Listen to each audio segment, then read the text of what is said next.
wanyisi ni kendo dwani chikru kendo wanyisi ing'e gima timre gimomiyo wacho ni kapon odwaro to en nyako bi irwa bwanyise shida challenges ma wan go lakini kwasemi gik mwadwaro kaka national kech maybe ginyalo ingwa gi pesa kenda gin gi teko ma force ma enforce gigo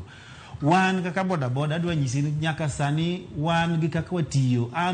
wan go office kaka an go officer nitie kibos ma chabeti kaka jakom kibiro market milima kanti office mar jo sako market milimani kidhi railways the same everywhere wan gi badewa kidhi nyakachi ibro do kidhi katito kaji ibro do ngato ni nyamori kuro kidhi muoro ni ibro do biro kuro en go office kanyo koro kwanyalo wacho ni ngato dwa biro pangowa Odwani opangre to kantie kama neno ni wadie kaka national thing kata national element to den koro obirwa kaka leaders obio manja ko Ogambo Kisumu to kata luong seminar moro Nairobi to wadhi kaka leaders state all county chairman Nairobi kati senate ne kanyo to wanyise gima wanyalo dwaro kuome to bo nyiso gima odwaro kuomwa ok nuwa mwarwa ke no bio pangwa wado opangwa wasesayo government mondo konywa to onge kony koro giwewa to gimukelo kaka gi force motion bokalo won't work, it will not work.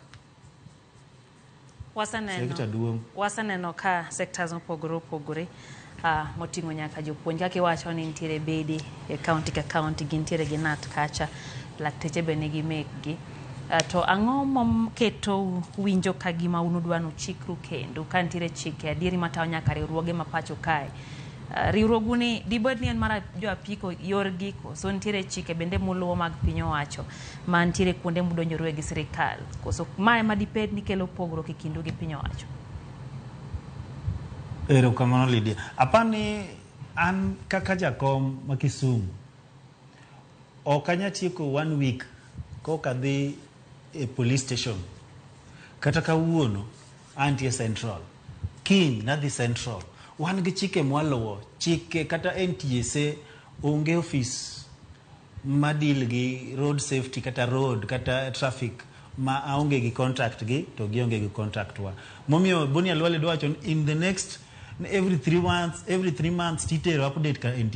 NTSA go wan gi nambe jotelo go ma Nyanza region an gi namba ne ma Kisumu county an gi namba to en gi namba na makantie gi modwaro we communicate ka be ntie joga ma katolalo number plate a communicate gi NTSA direct as the chair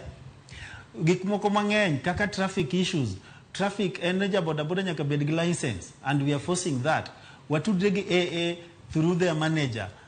maka go sim to ja boda dhi train kanyo mabe wa negotiate ma we reduce fee ja boda chulo mana 100 AAK through their manager called Paul.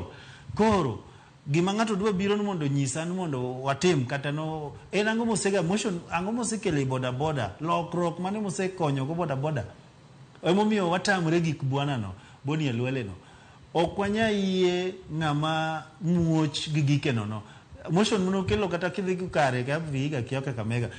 no dhok gore mano kende gimose konyo go kata gwengi enango ere motion mosega kali senate mumi okel giri boda yet all along watiyoga to jo boda gi be seche gi mag politics ema gimanyo ka gitiyogo in fact these politicians be maketho gik mo sector wa ma boda nikech ibodo siasa timanyo gi seche moko kata moko ma rebels ido ka inyise ni riwri gi ji en otudre ong'ere gi boni alwa